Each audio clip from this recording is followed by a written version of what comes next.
Welcome, everyone, to the Pool Nation Live podcast. I'm your host, Edgar DeJesus, and yes, I am the reigning champion of Marco Polo, along with John JJ Flawless, the fastest netter in the West, and the famous Zach, the Pool Boy Nicholas. Today, we continue our conversation on setting goals, and we go into part 2 of part 3. I want to welcome everyone to our live podcast, the podcast where it's all pool talk, and we ain't talking about netting and jetting or splashing and dashing. We're talking about becoming a nation of pool pros. And yes, we will talk about the latest products, trends, and training in the pool industry. But before we get started today, I want to thank our sponsors for this podcast, the Ultimate Pool Tools, the SPPA, Blu-ray XL, Aquastar Pool Products, Natural Chemistry, Raypack, and our friends at Heritage Pool Supply. We want to thank them for their continued support. Mr. Zacharias, I know you've had a little bit of a rough morning this morning, but let's talk about that. Yeah. So we woke up in the middle of the night and you could just hear water running, like in the bathtub, like someone was filling it up, and it was our hot water valve or whatever. You turn on and off. It's leaking and it's running at like, if you opened it up 25% or so, and there's steam coming up, and it's been leaking slightly for a long time and I haven't addressed it. And now today it's forcing me to go ahead and take care of that. But it has been the biggest crap show all morning trying to figure it out. And it's still in progress. So once we're done here, I'm going to head home and work on that some more. So did I hear you say that you stopped it? Is that what you did? That you procrastinated on it? Yeah, there was a little bit of procrastination, and hopefully Leslie's not on here because she has some comments about this. Thank God you're a pool guy, right? Because as a pool guy, you're a plumber, right? You're an electrician, you're all that. That's an easy fix for you. You should be able to jump in there and take care of that, right? There might be a reason I'm in the office mostly. And I was talking to Edgar this morning, and he said the same thing. He said, if you can't fix this, it's so easy, you shouldn't be doing pools. And I started thinking most home repairs that I've tried to take a stab at have ended very unsuccessfully. So maybe that's my sign that I shouldn't be doing pools anymore. So this one, I'm going to get it. I think at this point, with the cost of everything, I think I have to get this one. So I have my total thoughts on this. I'm just trying not to. I'm not trying to go into this one. So I took it easy on him, but you did. Yeah. Come on, John, don't let me down. Everything works full circle here, right? We talk about strength-based organizations, right? And we need to focus on people's strengths, not their weaknesses. And I think, Zach, you have encompassed that theory. You completely understand it, and that's what you've done with the pool boys, and that's why you have Jay. You got Justin to be able to handle certain portions of it. You focus on his strengths, and he's well aware of it, and he does it. And you, as far as like the structure portion of it, the hiring, the HR division, the office work, that's your gig. That is a strength-based organization at its finest right there. I need to call Justin and have him come out and fix it for me. Right. For real. I was surprised that you didn't. Like, why didn't you have just...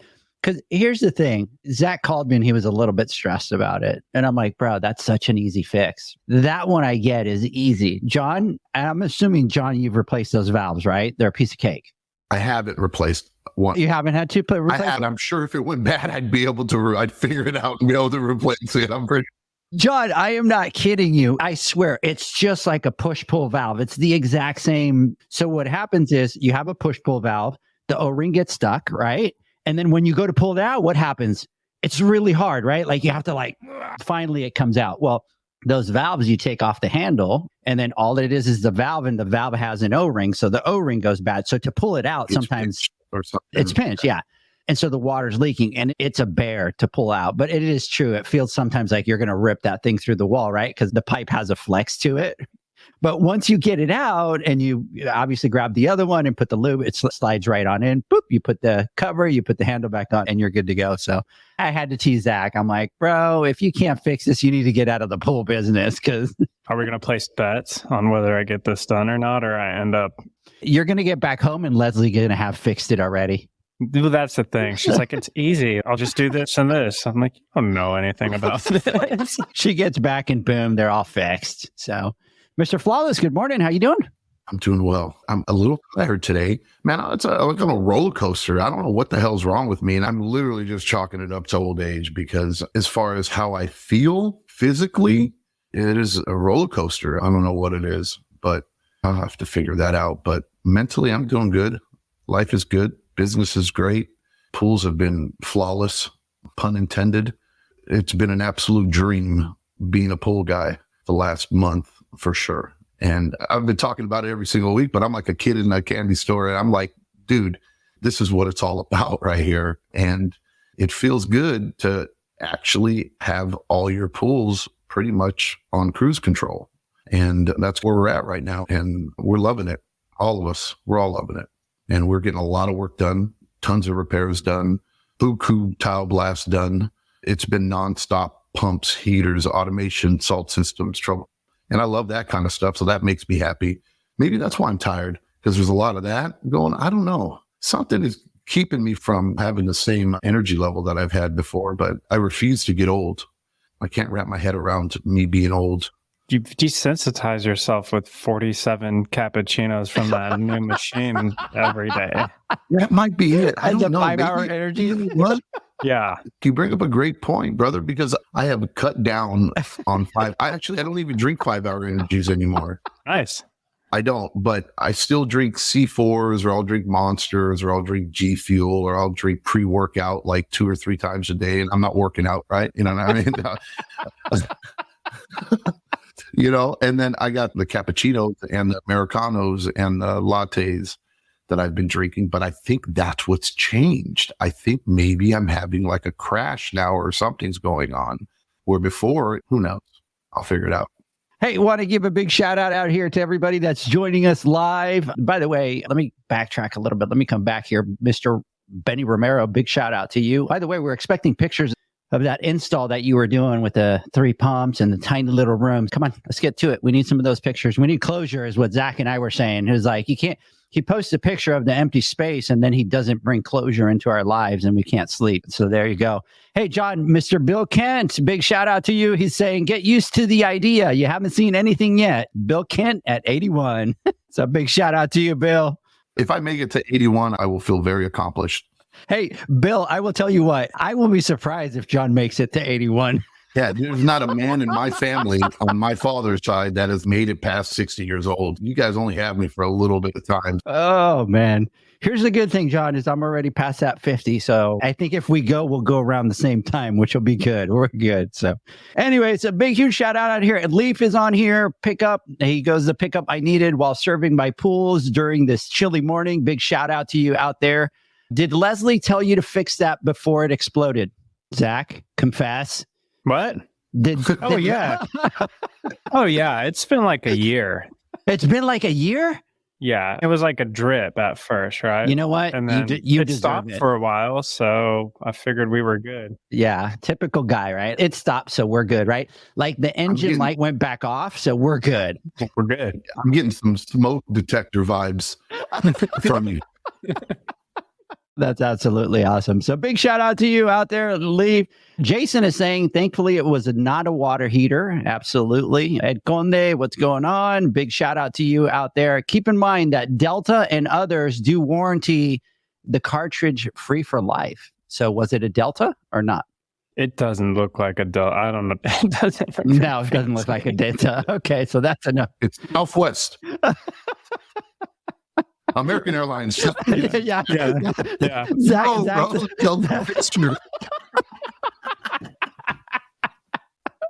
oh, poor Zach. Anyways, think of it as a stuck to E-filter backwash valve.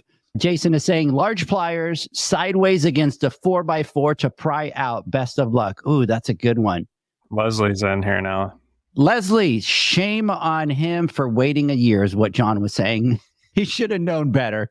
So anyways, and then by the way, Jason is saying, I can't even pronounce the first one, in magnesium will help with the feeling old. You know what? Here, I'm going to put it on the screen for you. There you go. So whatever that is that he's talking about, you could put it on there and that'll solve your getting old. Right. Big shout out to Mr. Bill Kent. Thanks for jumping on. Jay Brakefield, good morning. So big shout out. And then Janie is telling me to bite my tongue. Uh-oh. I think I might have taken it too far, John. Oh, dude, you know Janie, Leslie, right? With Leslie, yeah. If Janie tells me to shut up, I know I've screwed that up. Dude, that is like the marker. If you could get Janie to say something or correct you, then you've gone overboard. Right. You've really gone overboard. It's funny because Leanne and I were talking about that the other day because I don't remember what we were talking about. And Janie said something to me and she's like, oh, if Janie said something to you, you're in trouble, dude. You're like screwed up big time. For real, right? I mean, yeah, she's such an angel. She's just always happy, doesn't say anything. That's how she can deal with me. Imagine. Absolutely. So good morning, JD. Big shout out to you. Thanks for keeping me in check. And that's what I always need. I always really appreciate those people that keep me in check. Eric from the Western Show called me up one day and let me have it for some stuff that I did that I wasn't supposed to do. And Janie, because you need those people in your corner to keep you in check. So thank you, Janie. Leslie is saying, yeah, and it's my fault now. You know what, Zach? It's your fault, bro. 100%. I got Leslie's back on this one. Leslie, I got your back. This is his fault. 100%. Don't let him say anything else. Maria from Ensenada Pools, good morning. Big shout out to you out there. And to our boy, Benny is saying, how's my morning going so far? I'm on Red Bull number 2. So he's on Red Bull number 2. Big shout out to everybody that's joining us live and watching. Want to continue our conversation here. So let's get through some housekeeping notes because we got to start this podcast, guys. We've already been 15 minutes. We've been goofing off already. So want to talk about some housekeeping notes. March 1st and 2nd, we are going to be having a boot camp, which we're going to talk about here in just a second at the Heritage Pool Supply in McKinney, Texas. March 26th and 27th, we'll be at the Western Pool and Spa Show in Long Beach.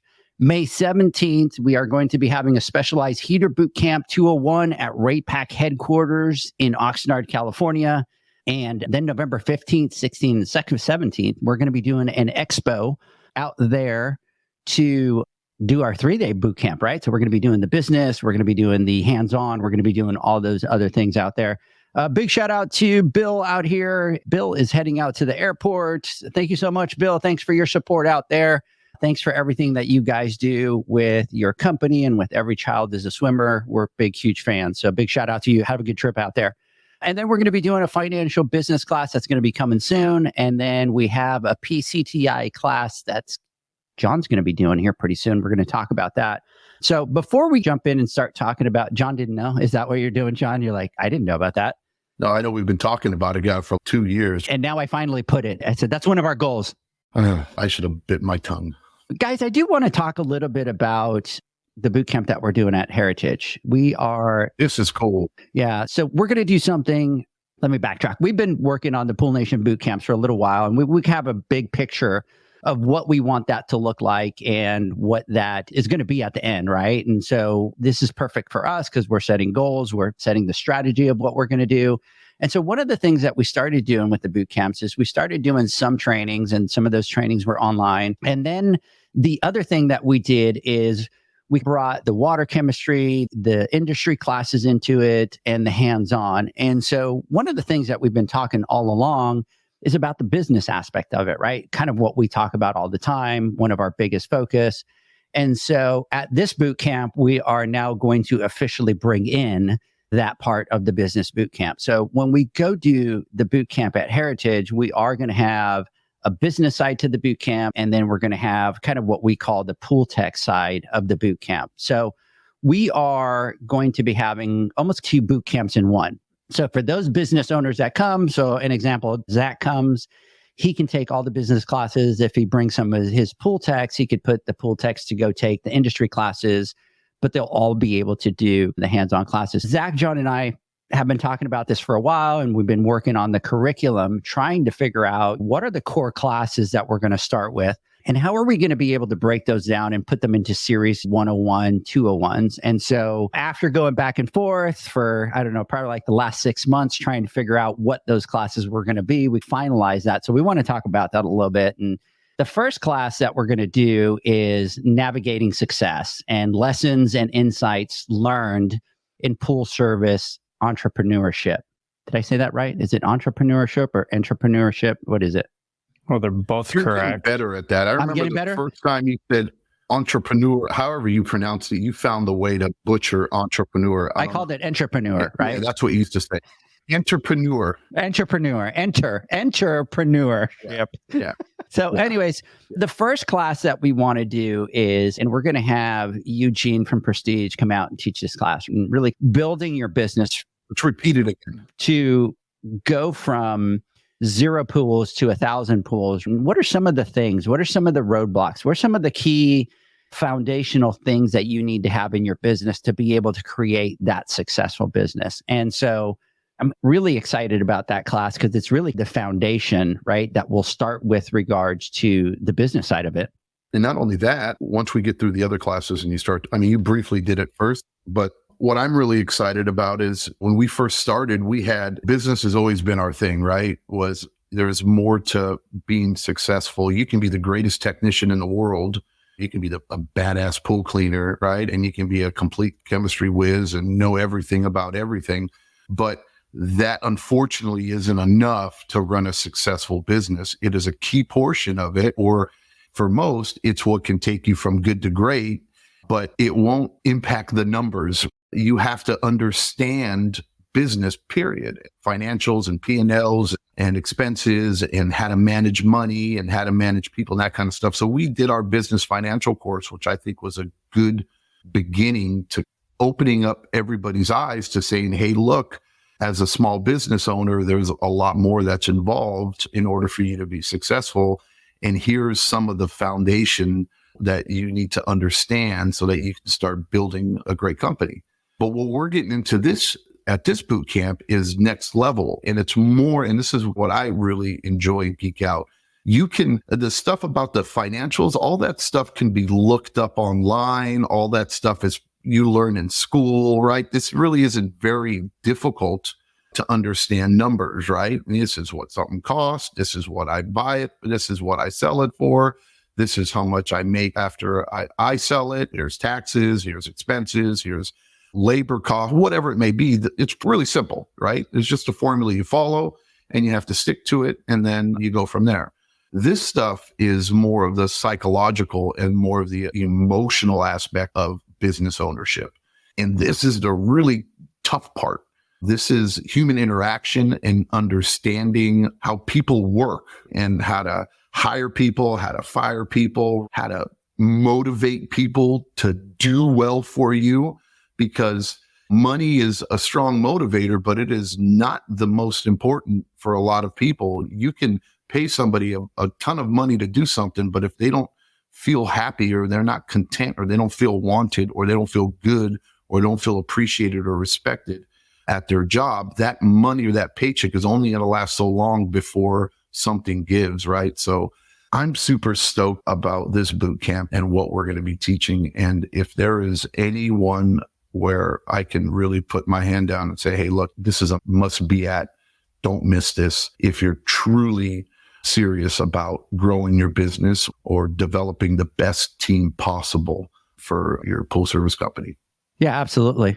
Go ahead, Zach.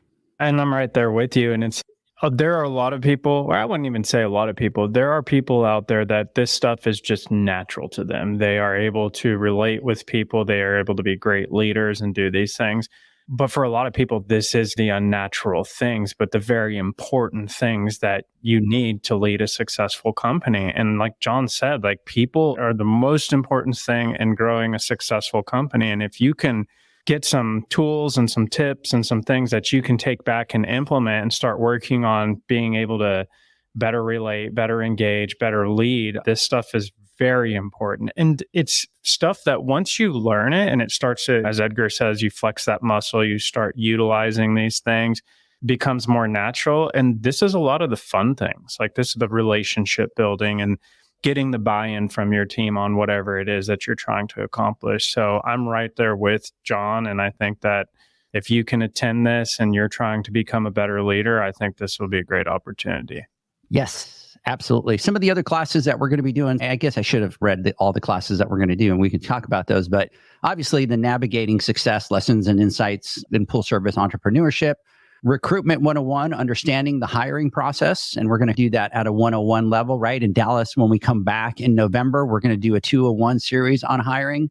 We're going to be doing a building your future, goal setting fundamentals. And obviously our podcast right now, we're talking about setting goals, but there's really a skill to doing that. And there's proper steps to doing that. So we're going to hit those fundamentals.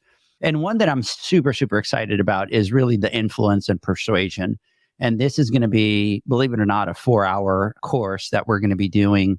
And it really focuses on influence and persuasion and how it applies to everything, how it applies to your customers, to your employees, to all these different business relationships that you have. And so as we go through, it's broken down. It's not just this, oh, how do you influence people? But there's a step-by-step process into being able to use influence and use persuasion. And we'll talk about the 6 steps of persuasion, right? And we'll get into those. And obviously, a lot of influence has to do, an example, you can influence somebody by authority. So if you're a boss, you automatically have that influence. But there's also different things. There's also influence by liking. So if people like you, you have an influence over those people. There's another one, which is you talk about commitment and consistency. That's another. You create that level of persuasion and influence over people because you are consistent. So it's really this really big breakdown into all of them. What's great about this one is actually going to be one of those classes that we talk about that by the end, when you leave, we're going to talk about one of your strengths on persuasion, and we're going to talk about one of your weaknesses. And then what we do is we actually have a goal that you have to put in place, and there's an action step. So when you leave, you actually have a goal in place. You have a plan in place of how you're going to go use what you learned, right? And you'll pick an example. It could be work. It could be an employee. It could be customers. It could be another business to business relationship, right? But how are you going to use what you learned in that situation? And so by the time that you leave with a roadmap, this by far is a life skill. The power of persuasion can be applied to literally anything in life. And if you can master it, it's pretty amazing how things end up turning to your favor, right? Or you can actually direct or almost or puppeteer things to your liking, because being able to talk to people correctly or finding a way to land a message appropriately based off of somebody's personality is so critical in order to get that job done as a business owner, as a leader, as a manager, as a coach, however you want, or whatever you want to call yourself. Or you can apply it to your wife, to your children, to your family, to however it may be, but it's true. There's more than one way of approaching something, and how you go about saying it and how you go about convincing somebody in order to do something for you and how you go about it determines how they feel and how great of a job they're going to do when doing it. Like, hey, I need you to do this, or somebody screwed up. You can approach it in multiple different ways. You can call them an idiot and say, man, you screwed up, or da-da-da-da-da-da. Or somebody sucks at doing something, or somebody is having a problem with attendance or whatever it may be. You can tell them, hey, look, if you come in late one more time, you're fired. But then you don't take the time to figure out why they were late or what the problem was. Or if you have a sit down conversation with somebody, and this is what we used to do all the time, especially during like performance reviews.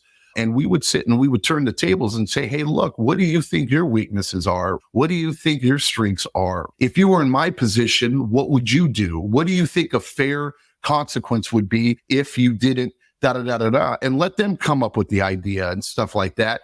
And then that creates accountability. And it's all about how you approach things and how you make somebody feel. I've been told that I've talked to some people that can literally rip you apart into shreds, but you walk away wondering, I don't know if he complimented him. I don't know if it's what the hell just happened? You know what I mean? But I know I screwed up somehow and I don't want to ever do that again, but I don't know if he's mad at me or not. And it's all about approach and how people can communicate effectively with you. And the power of persuasion is probably one of the greatest tools you can have as a business owner, because that's what we're doing. We're selling wares, we're selling services, we're selling our company to our employees, that's all we're doing. And you need to be able to cajole, you need to be able to persuade people to spend their money with you when there's a sea of other companies that they can choose from. And we do that through branding. We do it through our presentation. We do it through our uniforms, through our trucks, through our employees, through how we groom ourselves, how we speak. All that plays a form in persuasion. And I cannot wait for that class. And I think anybody who takes it is going to walk away with a big aha moment and say, hey, look,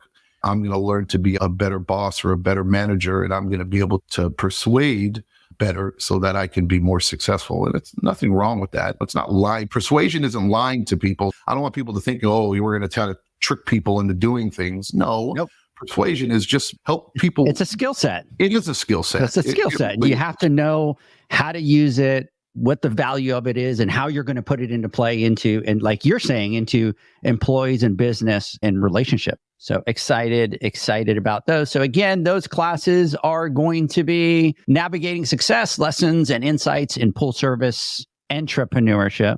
Entrepreneur. I did that on purpose. Entrepreneurship, recruitment 101, understanding the hiring process, building your future, goal setting fundamentals, and influence and persuasion. And so that's going to be the first series of the business classes that we do. Everybody listening, every boot camp is going to build on top of the other, especially for those people that are going to be here in Dallas. Take that 101 when you go to Dallas. When you come back to Dallas in November, there's going to be a 201 series to that type of boot camp. So anyway, stay tuned. At the beginning of January, we will talk about registration. We'll talk about all that good stuff that's coming up. We're working on the website right now and getting all those information out here. So let's see, looking to expand here in Ottawa, Canada. Somewhat successful, looking for growth, especially in today's economic climate. Where can we sign up for these? So big, huge shout out to you, Jason. We're going to have registration probably open about the second week of January. We will be posting it. I'll make sure that I reshare that over on LinkedIn. And by the way, thank you for listening all the way from Ottawa, Canada. Big shout out to all those friends of ours up there. So big shout out, stay tuned, and we will announce that. And that's going to be at the corporate headquarters of Heritage Pool Supply, which, by the way, if you haven't been, their facilities are freaking awesome. I love that space. I love being able to go there and do the classes. We are going to have the hands-on classes there. We'll have the industry classes. We'll have the water chemistry. We'll have the borate salt systems, UV ozone pumps, all that kind of stuff. But we'll have a new addition to it. So anyways, guys, we did it again. Last week, I was so proud. We jumped into the podcast at 14 minutes, and I look up at the time and we've been talking for about 33 minutes. So yeah, but this time is good because we're introducing new courses in the classes, and I'm really excited. And I think people are going to get sick and tired of hearing about this, and we're going to keep talking about it because this is next level stuff, folks. Yeah. This is the type of stuff that you don't find anywhere else. These are professional people that are going to be teaching this, that have experience doing it, and that teach hundreds and thousands of people this topic.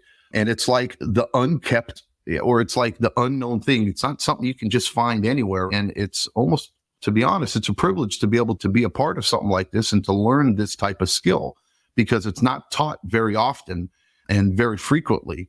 Usually these types of skills are taught like big Fortune 500 companies, where they pay hundreds of thousands of dollars for research to create these courses and classes to teach their top tier management on how to effectively manage employees, and to be able to get this information and to use it as a small business owner is pretty cool. So if you have the opportunity to go out there and do it and take it, I would definitely jump on it. You will not be disappointed. This is pure gold. And by the way, the person that's actually going to be training this class is actually a corporate trainer.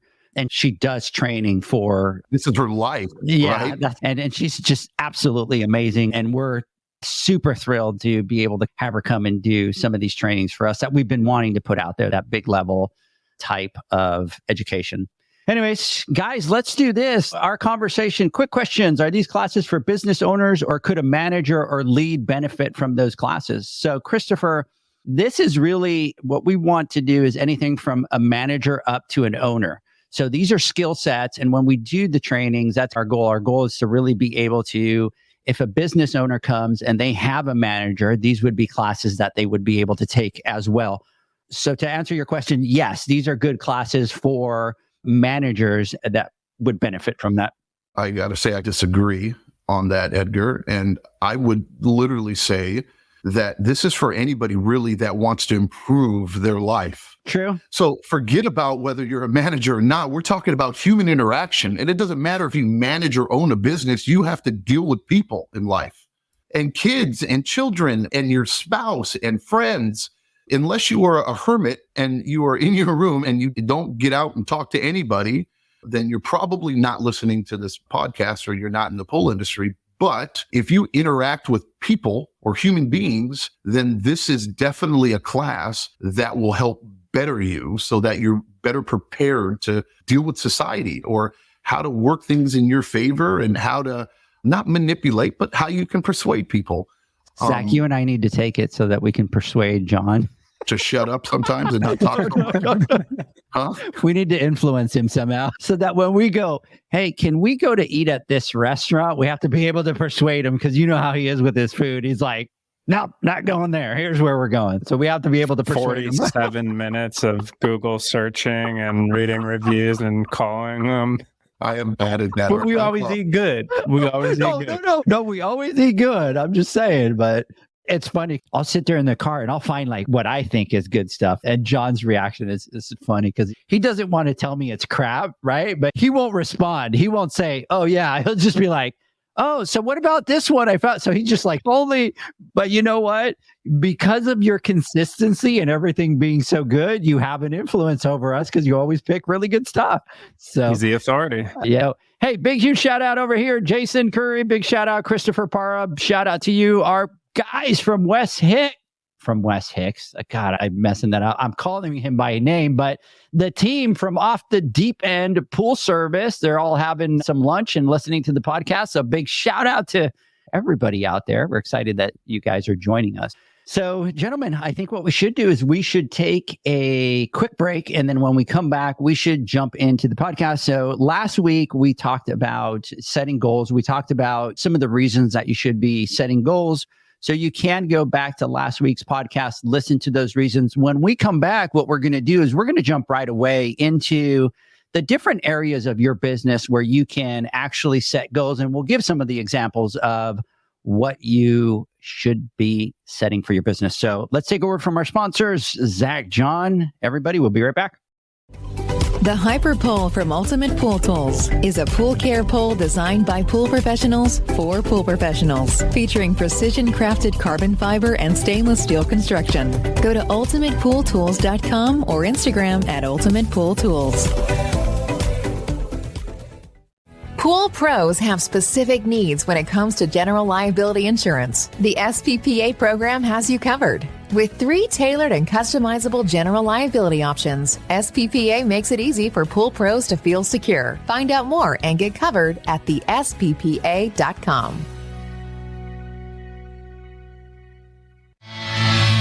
Now available, Pool Invoice. Pool Invoice is a pool billing software created specifically for the pool service and repair industry. It's developed for our industry and only our industry. Pool Invoice is built with recurring billing in mind. You can print, email, text invoices, or even send via WhatsApp. You can add reoccurring or yearly charges, accept credits, and set up autopay. You can even see when customers have seen the invoice. It even has a customer portal where they can log in and see, print, and pay invoices. It has all your customers' information on one page, so you don't need to search through hundreds of invoices looking for the one you need. Just go to the customer profile and it's all at your fingertips. Created specifically for the pool industry, Pool Invoice. Now available at poolinvoice.com.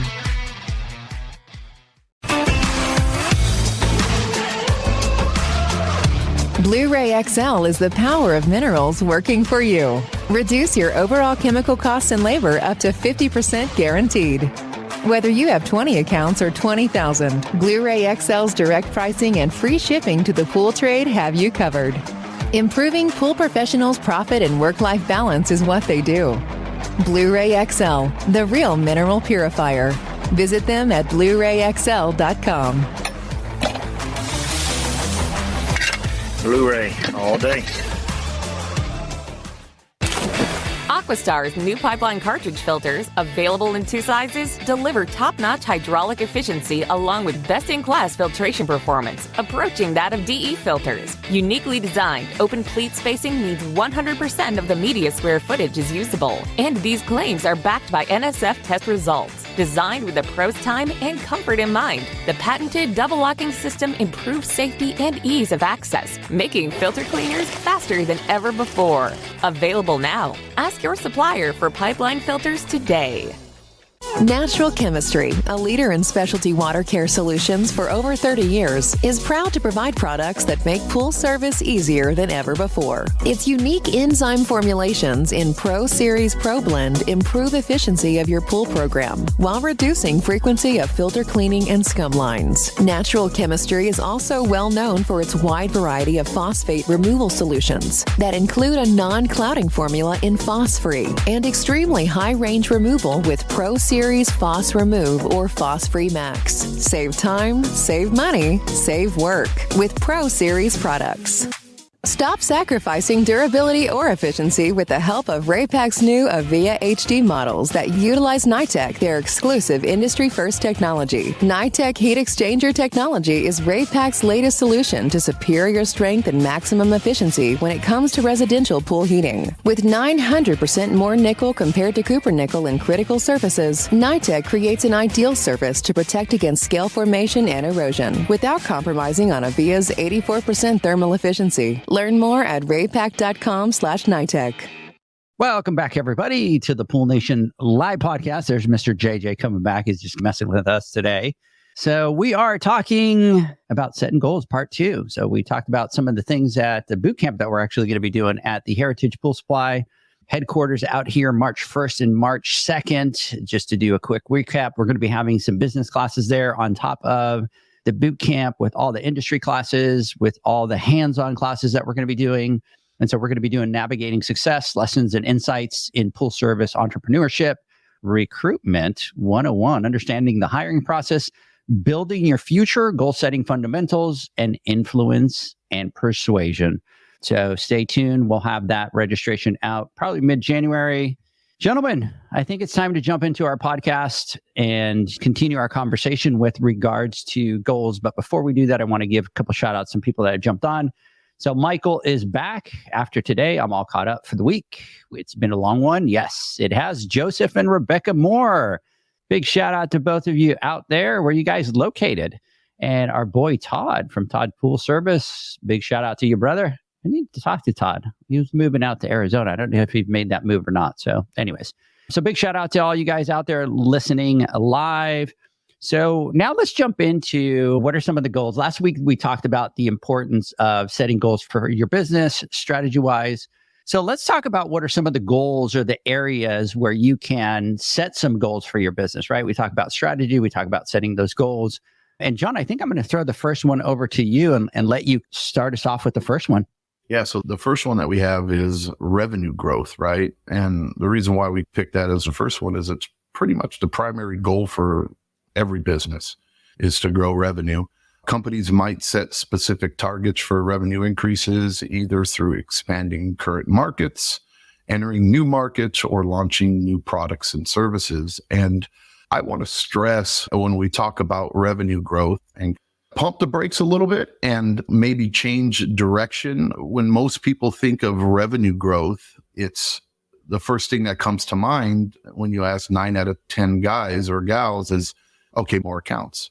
And ultimately, yes, if that's your goal that you want to expand and grow and add on more accounts, before you do that, I challenge you, and again, I'll sound like a broken record, but there is so much opportunity for the majority of us to grow our revenue without increasing clients, right? Without adding clients to our portfolio. And what I mean by that is you, at any time, you can go back into a pad, right? And you can look at what are your opportunities with your current client base and how do I maximize revenue growth with the customers and clients that I currently have. And that doesn't only mean like rate raising, which is a part of it, right? To make sure you raise your rates accordingly so that you're being compensated correctly for the services that you're offering. But what are the opportunities inside the pad that you can do, whether it's upgrading systems, offering new technologies, whether it's doing repairs that need to be done, how to make a system more efficient. There's so many things you can add onto your current client base to increase revenue that a lot of us miss or don't feel comfortable doing. So I think that's the first portion of revenue growth, right? Before you go into expanding and bringing on new clients, make sure you're maximizing the dollar amount per customer that you have, and that you're squeezing all the juice out of that lemon or whatever you want to call it, that you're getting as much as you possibly can out of it. And that helps in two ways. One, because it creates a foundation or an understanding, or it teaches you how to properly manage an account so that when you do take on new clients, right?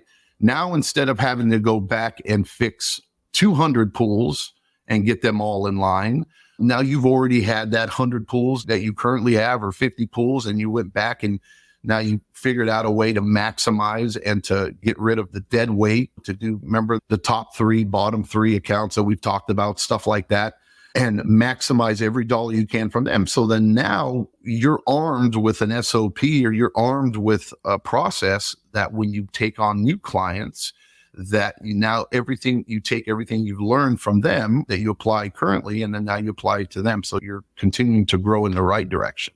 And then the third portion of it is, now after you've already done that, right, and you got your house in order, is what I like to call it, keep your house in order and keep it running a well-oiled machine, and you're ready to expand, you can expand one of two ways. You can either add more clients onto your portfolio, or you can expand your services. And we talked about this on Wednesday at the Instagram Live. And the opportunities for a pool service professional in that backyard is pretty much endless. You can, if you're a good pool service company and you have trust and built a relationship with your client, at least with us and how it is, you're almost like family, right? They completely trust you in everything that you do because you do such a great job in the backyard and you take care of them. Naturally, they're going to want to trust you to perform other tasks if you're capable of doing it. And it comes back, John, we're talking about it, the influence and the persuasion, right? 100%. You're just delivering on that. And so you have that. That's why it's so important too, because it's part of building that trust with the client. And if you don't have that ability, able to interact with humans effectively, then this is a very tough pill to swallow, or it's a very big mountain to climb, because you don't have that trust with them. So it's hard for you to expand services and to get them to trust you to do other things in their house. We were saying on Wednesday with, Dean and what he's done with the back end, so I see an opportunity, and here's another service that I'm able to provide in addition to what we do, and create another revenue stream for us. But I want to caution everybody, you don't do those things until you do what you do primarily well. You have to do it well. Yes. Otherwise, you're just creating more chaos and you're creating more problems for yourself. But the possibilities are endless in what you can do and how much money you can make. And you can make money either by, like I said, and I'm going to go over it, either maximizing your current portfolio or the clients that you currently have, which all of us, I'm sure, have the opportunity to be able to get more money from them. 2, grow your business by adding more clients or more accounts to your portfolio. Or 3, expanding your business by offering more services to your clients in that backyard, whatever it may be. So this is a big one here. And I know we're going to get into more detail into it later on and in different podcasts, but this is something that I think is probably one of the most important parts of setting goals, right? Because that's the whole purpose of setting a goal, really, when it comes down to business, is finding a way to make more money, be more profitable. I think it's the number one goal that people would look like. That's For why we sure. started with it. Everybody goes. It is, but I think a lot of times people are very misguided when it comes down to it, and they're putting all their effort into something that is not as effective if they were to take a step back and see how they can, like I said, maximize what they currently have before Absolutely. they go out and start to just bring on new business, because they're just going to create headaches for themselves. Well, and I think I have a good kind of example of what we're doing currently to maximize on our current opportunities. Because like you said, the first thing you latch onto when you think revenue growth is more than what I already have. What's next? What am I not? Who are the people I haven't even spoken to yet? And I've talked to you guys. I was looking through our estimates. It's winter. I'm going through things. I'm like, man, there's a lot of larger estimates that we haven't closed on. And I started thinking, like, we put more fuel on the fire, more advertising, more marketing. But if we're not doing a good job of closing on these estimates, then there's no point to obtaining that next customer. And we started looking at it. We started having conversations here. And for last December, we had a decent December. And I'm talking specifically equipment repair and installation. And we started talking about what can we do this year to beat last year. And we sat down and we had a conversation amongst us. And first thing we did was we established the number. What's the goal? What do we want to hit for this December? And then we factored in, okay, we're closed the week of Christmas, so we have to account for that. We're closed on these weekends. And what we did was we established a daily number for the month of December on what we need to hit. And then we broke it down to how are we going to hit that daily number? And there were things, and we've talked about COVID and how sales processes have changed because everyone was just like, sign me up. When can you get it done? Estimates approved. So we started talking about what were we doing previously to really close these estimates. And I think there were some simple things. And one of them is we used to always make sure we were prepared with the amount of the estimate, the amount of the deposit, and the day that we could get it completed before even approaching the customer. So that when we had that conversation and said, this is how much it'll be, here's the deposit, and we can get this done on Thursday, or we can get this done tomorrow if you're ready. And just having that information ready, it just seemed to capture people a lot more in the moment. And they're like, all right, great, set it up. How do I take care of the deposit? That's one example. Better stocking of the van, getting back to, okay, if we can get a first-time completion, they're more likely to move forward with that repair. If we're like, hey, we can get this done right now, they're more likely to be like, let's go ahead and do it. What things can we get on the van? What things are we missing on the van? And just really taking a look at that. And so these are just some of the things that we started working on. We put these goals in place, and then it helps us make decisions. If we're short on a daily goal, and it's 3 p.m, do we pick up one more job? Will this next job, can we go finish this repair? Can we go finish this install? What do we need to do to actually hit that target? And then on the flip side, if we smash out a day and we do amazing and we kill the goal, then does the averaging out put us in line with our overall monthly target? So if we didn't have these goals in place, then we're just operating day to day and we have no clue of what we're actually trying to accomplish or what we're actually trying to hit. Were you going to say something, John? No, that's exactly it. I agree 100%. And I want to talk really quick about, obviously, because the number one thing that people do when they talk about setting goals is really revenue, right? Everybody wants to make more money. And I think some of the fundamental things that you need to understand when you're going to set those goals is to think a little bit about what kind of John was saying. But there's this mindset in business that when you're going to set goals for revenue, that there's 2 steps that you should really do. And one is, before you do that, focus on the quality of your service. Make sure that the quality of the service that you are delivering is the best that it could be, because you're going to go through the processes. You're going to fix all that process side. The quality is going to go up. The profit will go up from that quality, right? And people tend to think that if they sell more, they'll make more money. And that's not always the case. Most of the time, it's been proven that companies make more money by delivering a quality product or a quality service because they can charge more. And that in turn gives you a bigger profit. And then 2, once you do that, once you focus on the quality of that service and delivering a quality product, a quality service, charging for that quality service, charging for that quality product, then you focus on that revenue generation, right? Then once you have that dialed in, then where are other areas of revenue generation that you can bring in? And then what's going to happen is that's going to be the steps of success at everything that you do, right? So if at everything that you do, you focus first on the quality and you deliver a premium service and you can charge that top dollar, when you go and move into your next revenue generation, you're going to copy that blueprint. You're going to be doing that. And that's going to allow you to be a lot more profitable. It's not just about, I want to go make $10,000 more dollars, $10 million more dollars. I just want to pick up 10,000 more pools. Focus on the quality of that service first, deliver that quality, because you'll definitely make more money from that.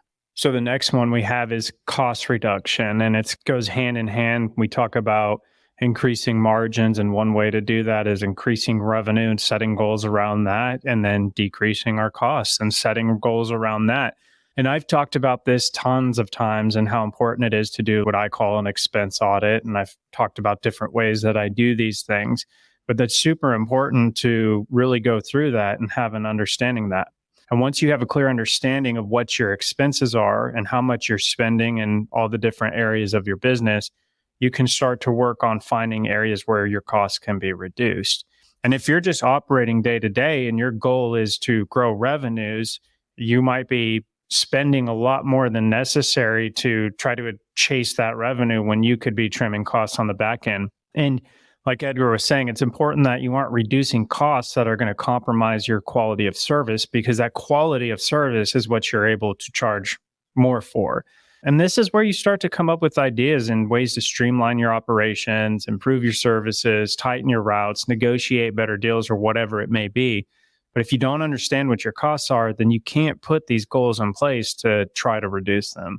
So they go hand in hand, right? 1 and 2. And who cares? Let's be honest, without number 2, or without understanding number 2 and margins and profit, what's the point of revenue? Who gives a shit if you have 1,000 accounts? Who cares if you pulled in $5 million last year? What are your profit margins and what's the bottom line, right? NOP or NOPAT, net operating profit after taxes, right? That is the bottom line number. There is no other number that really matters at the end of the day. And what am I making at the end of the year, at the end of the day, at the end of the month, at the end of the quarter, at the end of the whatever you want to call it, after everything's been paid, all said and done, what am I bringing in and is it worth it? Because you can sell $1 million. I'd rather sell $100,000 worth of items at 50% margin than $1 million worth of items at 5% margin. You have to understand that just because you're bringing in more money, it's not necessarily a good thing. You need to understand, or like what Edgar was saying, is you have to be able to provide value, or you have to be able to offer something better than most so that you can capitalize on what you charge for it and charge a premium for it so that you can make the most out of it. Respectfully, nobody's saying to rip anybody off, but what you need to do is you need to make sure that the numbers, or when you are acquiring new customers, or when you are selling a product, that it is at a predetermined price, not just something you throw out or you just put out on the wall just because, oh, hey, I might have gotten this item for $100. Okay, I'm going to sell it to them for $105. You know what I mean? Or $110. No, how the hell are you going to possibly do that? You know, you buying it at $100. How are you going to sell it for $110? It just makes zero sense. You are giving it to them. It makes no sense. You need to come up with a predetermined profit margin that you need to, and it takes work to do. But I promise you, once you get to that point, and when you have a number that you need to stick by, it makes things so much easier. And every time you add $1, you're gaining X amount. And you add $1, you're gaining X amount to a certain degree. And it comes down to like monthly pool service. We say the same thing too. I don't care how big the pool is. I don't care if it's a spa, if it's a fountain, if it's a spool. I don't care what it is. There is a minimum dollar amount that we charge to go into a backyard, to be there once a week. It doesn't matter. I don't care if there's a neighbor across the street that we service or 4 homes in that community it doesn't matter. I look at it like, if I need to take and pay an employee to go out there in a truck with the uniform, to pay for gas, to pay for the equipment, to pay for the workers' comp insurance, to pay for my general liability insurance, right? To pay for everything that we possibly do, our upkeep, right? Everything that we need, there's a dollar amount that I have to come up with. And then what I pay my employee, and this is what I need to bring home, this is my minimum. And then from there, we move up from there, right? Based off of additional time needed to service the property. Maybe if it's a little bit further than what the average drive is, whatever it may be, if there's multiple bodies of water, et cetera, et cetera. But those are the things you have to take into consideration, because if you start setting goals for one and you don't have 2 under control when it comes down to understanding cost, then you're flying blind. You can actually be working against yourself. Somebody's landscaper is pouring leaves into the pool.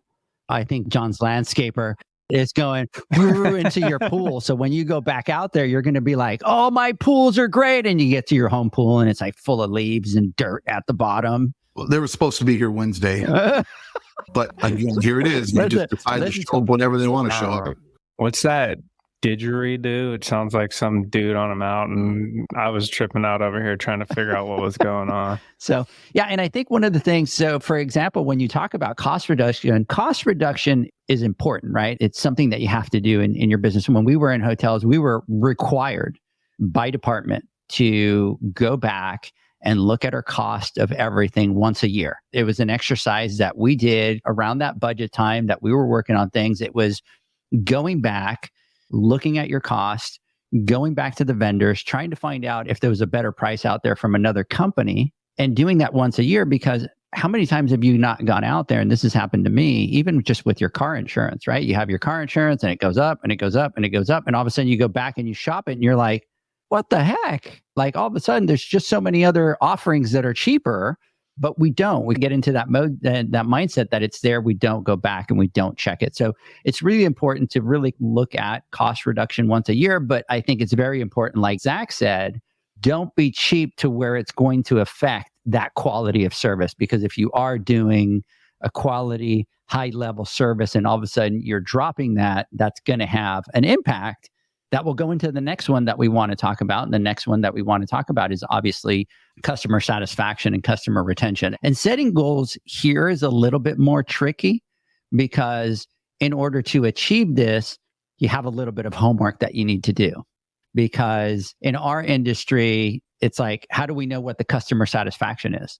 We assume that because we talk to people and people say, hey, John, you did a good job.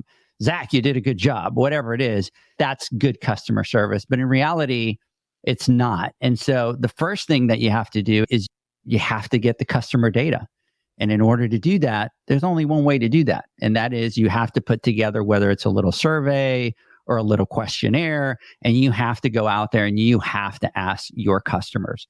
And one of my thought processes, and I tell this to a lot of people, is when I go ask for feedback, a lot of times people are afraid to give you the negative feedback, right? Because they're worried about whether they're going to hurt your feelings or the confrontation.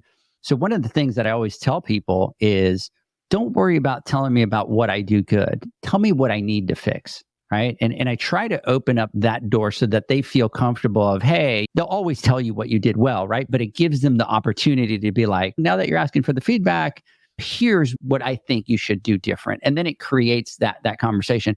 You can't be one of those that you get your feeling hurt over somebody that tells you that you do a bad thing, because then it breaks the whole logic of what you're trying to do. But customer satisfaction is huge. And if you have a very large route, I would do a little bit of a survey and send it out to your customers and find out what some of the pain points are that you do in your business. And it could be, I don't know, it could be that you think that your guys are doing a great job, and some of the people might say, hey, this pool guy, every time that he comes, he parks across the grass in the thing, and you have no idea. And it might be something simple like that. But in order for you to be able to set goals on customer satisfaction, you have to have the data, which is going to require some homework to do. But to do things and set goals, you could do simple things. We talk about it all the time, the low-hanging fruit, right? What's your response time to those phone calls? One of the things that was very big for me when I was in hotels is I had, for the front desk staff, we manage all the complaints. It was a requirement to close a complaint within 48 hours. So as soon as we got something, it could have been a comment card, it could have been a call from somebody, it could have been a complaint. It was a 48-hour requirement, and it was automatically whatever manager, supervisor got that complaint, it was now their job to find out what happened, to do the legwork, to contact the customer, and to fix that in a way that really allowed the customer to be happy with the outcome of that situation, right? So it could be simple things like that you put into play in your business where, Zach, a customer calls and complains, hey, within 48 hours, we're going to have this open, investigated, and closed, right? That's going to create a customer satisfaction for your customer, because they're going to know, hey, if I have a problem, I know that the pool boys is going to close that, is going to get to that right away. It's not going to be 3 weeks before somebody calls me back. So really focus on creating some goals. It could be customer satisfaction, could be setting a goal. Hey, answering the phone within 3 rings, right? It could be simple things like that don't require a lot of legwork, but those little things will have a big impact on those. So you can create those goals on getting back to the customers, closing the complaints, answering the phones, setting those standards. I think something important here too is that getting that feedback and that getting that hard factual data, whether positive or negative, because you can find a lot of things when you go through and you read what things people are finding positive about you, whether that's communication, always answering the phone or whatnot. But that's important data to have. So you're not operating off of assumptions, because a lot of times we assume like it's this or that people love about us, but maybe it's not. Maybe it's something much different than what you're thinking. But then once you have that, then you can truly build those goals off of that, because you want to make sure you're not building goals and allocating resources to something that is way off the mark of what you should actually be doing. So I think I agree. I love having that feedback. I like the negative in most cases, because then that's an opportunity for us to improve somewhere. And I'll tell you what, you bring up a good point. So one of the things that we used to do in the hotel is each team member had a requirement with regards to how many comment cards they needed to get the guests to fill out when they were leaving or when they were checking out, right?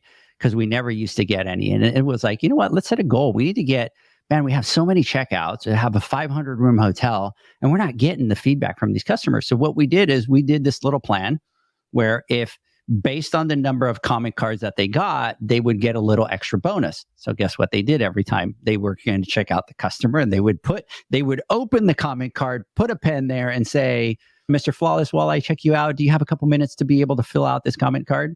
And most people would then at that point grab the pen and do it while the person is checking them out. And one of the feedback, and so what we used to do is I would take those comment cards every morning, and we'd have our normal meeting with the GM, and we'd sit down, we'd go over financials, we'd go over the comment card feedback. Believe it or not, one of the common things that used to come up on the comment cards was that people hated the fact that when they, and you're, by the way, this is something that you're going to see now and you're not going to be able to unsee, but their biggest complaint was when they were coming to check in, that the agent would go, hi, are you checking in?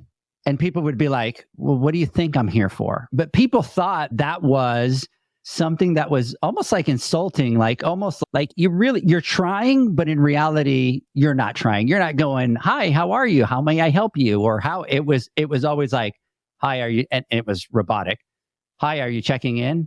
And you would see most people's faces like, to me, we talk about that and we go, well, that's probably not a big deal. But guess what? To a traveler that's checking into a whole bunch of hotels all the time, the last thing that they want to hear when they show up in a front desk is, hi, are you checking in? No, I just drove out of nowhere here to come over and say hi to you. I'm leaving, right? Like that makes sense. So a lot of times, like you're saying, Zach, you assume certain information, but when you ask for information, then that became a no. That for us was like, you're not allowed to ask people are you checking in? Like it was more of good evening, how are you? How may I help you? Welcome, doing all that type of stuff. So a lot of times we think that it's blatant that we know what it is, when in reality, we don't.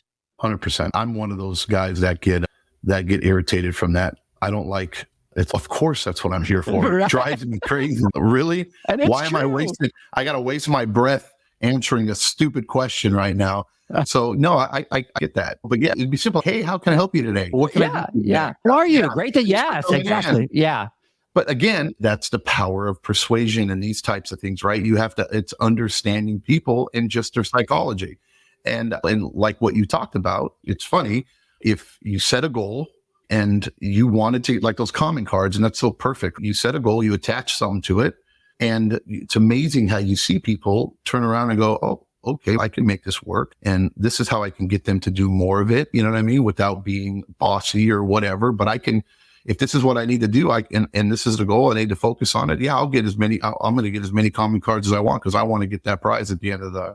Yeah. And they would do their incentives, and they had two different types of incentives. For sure. That's brilliant. Comment cards were a huge one. And all of a sudden we're getting 1,000 comment cards a month to be able to go.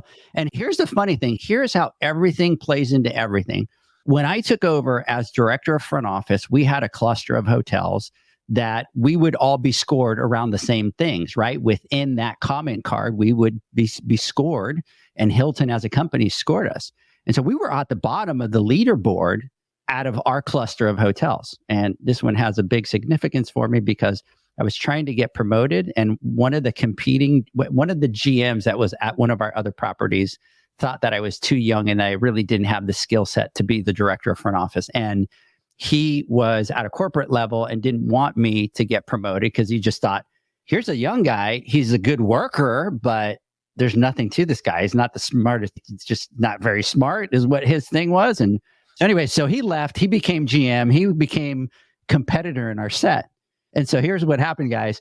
We start collecting almost 1,000 comment cards a month right off the bat as I come in, and I'm like, we're going to get that feedback. We're going to go through it. We're going to use those.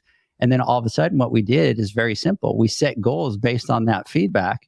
Within 60 days, we were the number one hotel with customer satisfaction within that group. And let me tell you, it was so good because I knew his director of front office, and this guy was uber competitive. And he would come to me and he would say, Edgar, man, you're killing me because he's so competitive. I'm in trouble all the time because within 2 months, you guys have been able to just like completely crush it. And now you lead our cluster of hotels within customer satisfaction.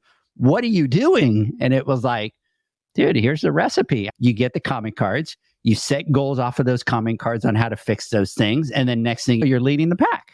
It's like come up with a plan, right? And go straight to the horse's mouth. Figure out you're trying to make your customers happy, and your customers' first step is to understand and know what their problems are, right? And you're never you can assume or think from your level what their problems might be, but 99 out of 100 times you have no frigging clue what their issues are. And point proven, like what you said about the simple greeting, right? But if you put goals and you focus on that, and then now you get that feedback from the people that you're serving, and then they tell you what they need. As long as you do what they say, then it's natural. Right.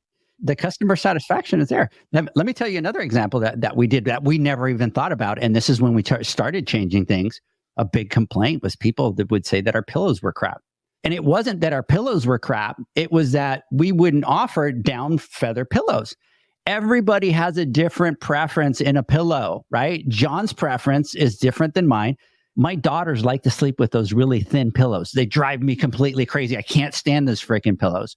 And so we were trying to figure out, what is it with the pillows? Do we need to buy new pillows? No. What we needed to do is we needed in the rooms to give people the variety of the pillows so that they would be able to find the pillow. And dude, I'm telling you, right off the bat, we went back, we bought some different pillows. We had a variety of the pillows in the thing, and boom, complaint gone. And it wasn't that we needed to buy pillows for 1,000 beds. It was just that we needed the feedback to find out. And what we found out very quickly, we would call the people, right? Because we had a 48-hour requirement. We would find out very quickly, hey, Zach loves down pillows, right? John doesn't. He likes the more hardcore ones, fluffy ones. And so let's solve it. Let's just add a couple different variety of pillows and people can pick and choose. And that was it. So and by the way, I'm a down feather pillow kind of guy. So when I go in hotels and don't have it, I get so mad. Dude, and what's funny when you say this, I am the guy that wants the thinnest.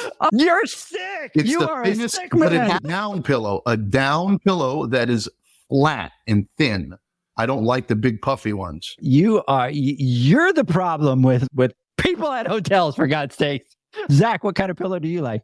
I have those like memory foam cooling ones. Of course. But they're firm. I don't know. I like them like that. I don't like the little thin pillows. John, he went and did research to which one was the coolest, and then cost-wise, which one would break down to the least amount of money to the end of the year. And if I buy it in bulk, which one can I get for my kids?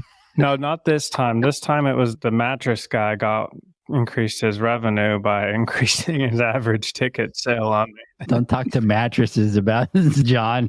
Anyways, gentlemen, believe it or not, holy crap, we have only gotten to 3 of these key points. We've been on this podcast for an hour and 20 minutes. So I think what we need to do is obviously come back next week, kind of finish. Next week, we promised our intro to stay a little bit more down. Big shout out to Joel out there, Michael. Janie is saying that pillows are keys to hotel. I agree 100%. That was a big pain point right there. Joel, big shout out.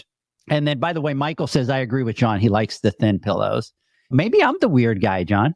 Maybe I'm the weird guy because my kids don't like. Mom might fight over one pillow. There's this one pillow it is the pillow. And you guys fight over it?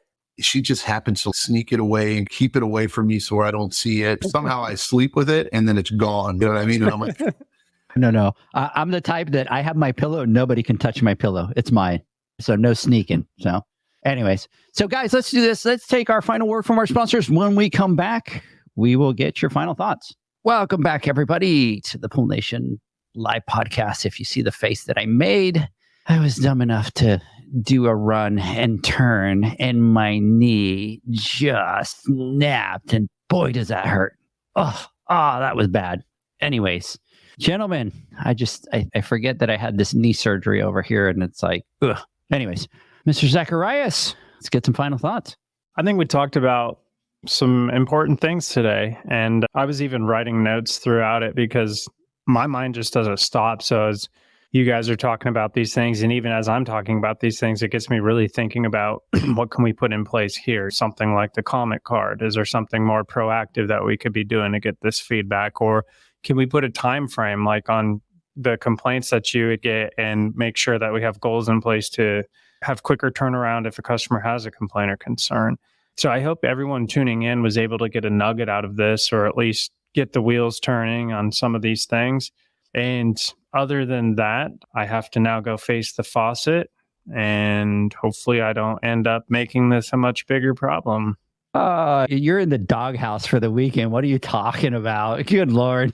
It's going to be Sunday, and I'm going to be sending pictures of still trying to figure this faucet out. He's going to be video calling me and John going, hey, so how do I do this? How do I? By the way, they're making fun of us over here because it's like, that's hilarious, staying on point, like us staying on point, right? Because I said, well, you have to stay. We did pretty good. Minutes into it. Dude, really? How many things do we have to go? We got 3 things off the list. I was thinking like this is going to be part 5 coming up here in the next few weeks. Yeah. And then we only cover 3 of them. We got through 3 questions or 3.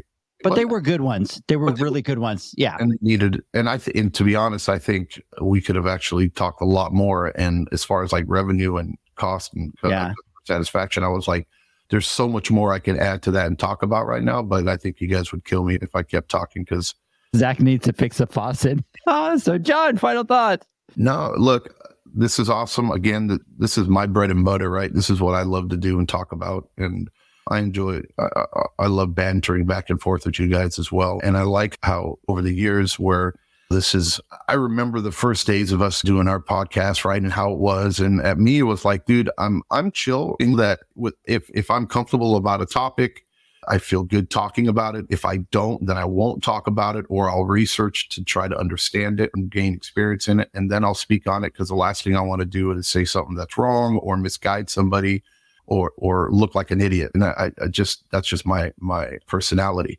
And the whole thing of podcasting was really new to me. I've never done that before. So boy, when we first started, I was very like, okay, I want to make sure I'm doing this, doing that, whatever I'm saying this, saying that, writing stuff down, my thoughts, little keyword stuff.